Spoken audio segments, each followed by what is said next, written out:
थंडीचे दिवस चालू झाल्यानंतर डिंकाचे लाडू तर अगदी झालेच पाहिजे. मार्केटपेक्षा एकदम सरस आणि एकदम हेल्दी लाडू बनवायचे कसे चला तर पाहूया. त्यातल्या छोट्या छोट्या ज्या टिप्स सांगितल्या आहेत त्या जर फॉलो केल्या तर 100% हे लाडू तुमचे अगदी छान बनणारच याची खात्री. वेळ न दवडता व्हिडिओला सुरुवात करूया. नमस्कार, मी अनिता. अनिताज फूड बास्केटमध्ये तुमचं सर्वांचं अगदी मनापासून स्वागत आहे. इथं मी सुकं खोबरं किसून मध्यम आचेवर भाजून घेतलेलं आहे. खोबरं भाजताना गॅसची फ्लेम ही स्लो टू मीडियम ठेवायची आहे. त्यानंतर इथं खारीक घेतलेली आहे. ही खारीक थोडीशी मला ओलसर मिळालेली आहे. अशा खारकेची सुद्धा कशी पावडर करायची ते सुद्धा आपण ह्या व्हिडिओमध्ये बघणार आहे. खारीक आणि खोबरं याच्या व्यतिरिक्त आपल्याला खसखस लागणार आहे, बदाम, काजू, बेदाणे यासोबतच आपल्याला साजूक तूप आणि डिंक लागणार आहे. डिंक जुना आहे म्हणून याचा रंग असा झालेला आहे. सगळे मेजरमेंट मी डिस्क्रिप्शन बॉक्समध्ये देत आहे. कढईमध्ये थोडंसं तूप घालून घेतलेलं आहे आणि त्यामध्ये आपल्याला बदाम तळून घ्यायचे आहेत. ड्रायफ्रुट्स थोडेसे तुपामध्ये रोस्ट करून घेतले की टिकायला लाडू जास्त दिवस टिकतात आणि चवीला सुद्धा जास्त छान लागतात. स्क्रीनवर तुम्ही बघू शकता बदाम एकदम टमटमीत फुगलेले आहेत. गॅसची फ्लेम मी स्लो ठेवलेली आहे आणि त्यामध्ये आपल्याला काजू परतून घ्यायचे. ड्रायफ्रुट्सचे प्रमाण तुम्ही तुमच्या आवडीनुसार कमी जास्त करू शकता. इथं मी काजू गुलाबी रंगावर तळून घेतलेले आहेत. अजून थोडं तूप घालून बेदाणे सुद्धा तुपामध्ये परतून घेतलेले आहेत. तळलेले सर्व ड्रायफ्रुट्स मी एका ताटामध्ये काढून घेतलेले आहेत. त्याच तुपामध्ये अजून थोडंसं तूप घालून थोडे करून आपल्याला डिंक सगळा तळून घ्यायचा आहे. पहिला थोडा तळून बघायचा, एकसारखा चांगला तळून झाला की मग आपल्याला बाकीचा डिंक सुद्धा तळून घ्यायचा आहे. हे लाडू करताना काही टिप्स महत्वाच्या आहेत. त्या जर सांभाळल्या तर हे लाडू अतिशय छान होतात. त्या टिप्स कोणत्या आहेत तेही आता आपण बघूया. नंबर 1, डिंक तळताना सगळा डिंक फुलला जात आहे याची खात्री करावी, नाहीतर लाडू खाताना मध्ये कचकच लागते. टिप नंबर 2, खारकेची पावडर करताना नेहमी कढईमध्ये 2 चमचे तूप घालावे आणि खारीक थोडीशी परतून घ्यावी. कोमट असताना मिक्सरला बारीक करावी, जेणेकरून खारकेची पटकन पावडर होते आणि खारीकची पावडर करताना फार त्रास होत नाही. किंवा मिक्सर फार गरम होत नाही किंवा मिक्सरला फार लोड सुद्धा येत नाही. टिप नंबर 3, इथं फक्त आपल्याला खारीक गरम करायची आहे. जास्त वेळ जर खारीक कढईमध्ये भाजली तर खारकेमध्ये गोडसरपणा असल्यामुळे खारीक कॅरमलाइज होते आणि जास्त कडक होते. त्यामुळे मिक्सरला लोड होण्याची शक्यता असते. खारीक बारीक करून झाल्यानंतर कढईत दाखवल्याप्रमाणे त्याच कढईमध्ये मी खसखस परतून घेतलेली आहे. खसखस आपल्याला बारीक करायची नाहीये, फक्त अशीच घालायची आहे.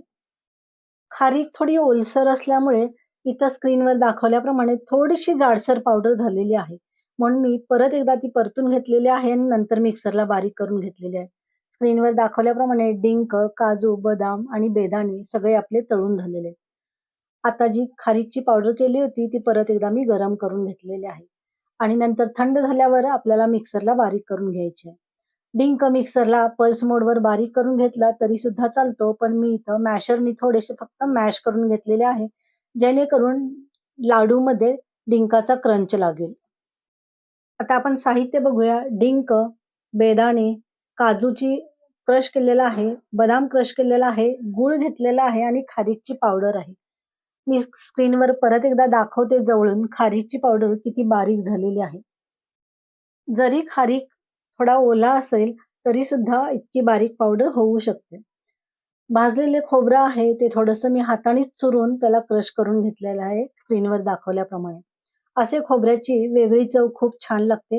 जर तुम्हाला आवडत नसेल तर तुम्ही मिक्सरला पल्स मोडवर थोडंसं बारीक केलं तरी सुद्धा चालेल, पण मी इथं असंच ठेवलेलं आहे. या डिंक लाडूसाठी मी इथं काळी खारीक वापरलेली आहे. ती जास्त हेल्दी असते. लाडू कसं करायचं आहे ते बघूया. इथं पातेलं घेतलेलं आहे आणि पातेल्यामध्ये 2 टेबलस्पून होईल इतकं तूप घेतलेलं आहे. जेवढं तूप आपण घेतलेलं आहे त्यातलंच तूप आपण इथं वापरत आहे. तुपाने पातेल्याला ग्रीसिंग करून घ्यायचं आणि तूप थोडंसं गरम झाल्यानंतर त्यामध्ये गूळ घालून घ्यायचा आहे. टिप नंबर 4, इथं गूळ घेताना आपल्याला वेळीवर चिरूनच गूळ घ्यायचा आहे. खडा गूळ किंवा वाळवलेला गूळ वापरायचा नाही, कारण गूळ विरघळेपर्यंत एखादा पुढं मागं होऊ शकतं आणि गुळाचा पाक बिघडण्याची शक्यता असते. म्हणून एकसारखा चिरलेला गूळ वेळीवर असेल, तर तो एकसारखा पातळ होतो किंवा विरघळतो. Tip number 5. एकसारखा गूळ आपल्याला परतत राहायचा आहे. गूळ सोडून इकडे-इकडे कुठेही जायचा नाही, जेणेकरून गुळाचा रंग बदलेल किंवा गूळ पुढे जाईल. इथं गूळ फक्त आपण विरघळून घेतलेला आहे किंवा पातळ करून घेतलेला आहे. इथं कुठलाही पाक आपल्याला करायचा नाही. Tip number 6. गॅसची फ्लेम माझी स्लोच आहे आणि या ठिकाणी मी 3 टेबलस्पून होईल इतकं पाणी घातलेलं आहे. मोजून 3 टेबलस्पून पाणी घ्यायचं आणि गुळामध्ये घालून पटकन आपल्याला हलवून घ्यायचं आहे. हलवल्यानंतर लगेचच खारीकची पावडर, डिंक, ड्रायफ्रुट्स सगळे आणि खोबरं सगळं आपल्याला घालून घ्यायचं आहे आणि एकसारखं हलवायचं आहे. Tip number 7. सर्व मिश्रण गुळामध्ये व्यवस्थित कोट झालं पाहिजे याची काळजी घ्यायची. गॅसची फ्लेम लगेचच बंद करायची आहे. इथं आपल्याला गॅस अजिबात चालू ठेवायचा नाही आणि लगेचच पातेलं गॅसवरून खाली उतरून घ्यायचं आहे. पुढच्या स्टेप सगळ्या एकदम फास्ट करायच्या आहेत. अर्धा टीस्पून जायफळ आणि 1 टीस्पून वेलची पावडर इथं घालून घ्यायची आहे. जायफळ ताजं-ताजं किसलं की याचा स्वाद जास्त चांगला येतो.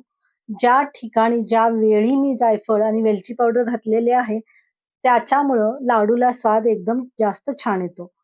जी खसखस भाजून घेतलेली आहे, ती बारीक न करता मी अशीच घातलेली आहे, जेणेकरून लाडूमध्ये ती व्यवस्थित दिसते. परत एकदा सगळं मिश्रण व्यवस्थित मिक्स करून घ्यायचं आहे आणि लाडू वळून घ्यायचे आहेत स्क्रीनवर दाखवल्याप्रमाणे. मिश्रण गरम असतानाच लाडू आपल्याला पटपट वळून घ्यायचे आहेत. लाडू वळत पुढच्या टिप्स बघूया. टिप नंबर 7 आणि सर्वात महत्वाची टिप. या लाडूमध्ये खोबरं आणि डिंक ज्या पद्धतीने मी घातलेलं आहे, जेवढं जाडसर घातलेलं आहे, तसं जर तुम्ही घालणार असाल, तर पाकातलं पाणी हे 3 टेबलस्पून असायला हवे. जर खोबरं आणि डिंक मिक्सरला पल्स मोडवर बारीक करून घेणार असाल, तर पाकातलं पाणी हे फक्त 2 टेबलस्पून घालायचे आहे. ज्याच्यामुळं लाडू व्यवस्थित वळला जाईल आणि पाकामध्ये पाणी प्रमाणापेक्षा जास्त होणार नाही. इथं मी बाकीचे सुद्धा लाडू सगळे वळून घेत आहे. जर तुम्हाला बेदाणे आवडत नसतील, तुम्ही यातले बेदाणे स्किप केला तरी सुद्धा चालेल. पण सगळे लाडू एकदम सुरेख, चवीला अप्रतिम लाडू तयार होतात. ज्या गृहिणी घरबसल्या जेवणाच्या ऑर्डर्स घेतात किंवा ज्यांना स्वतःचा फूड कॉर्नर घालायचा आहे, त्यांच्यासाठी या रेसिपी एकदम परफेक्ट आहे. इथं डिंकाच्या लाडूची रेसिपी माझी कंप्लीट झालेली आहे. तुम्हाला ही रेसिपी कशी वाटली ते मला कमेंट करून नक्की सांगा. जर माझी रेसिपी तुम्हाला आवडली असेल, तर माझ्या चॅनलला लाईक करा, शेअर करा आणि सबस्क्राईब करा. आणि हो, बेल आयकॉन बटन दाबायला अजिबात विसरू नका. परत लवकरच भेटूया अशाच एका हमखास रेसिपी सोबत. तोपर्यंत धन्यवाद.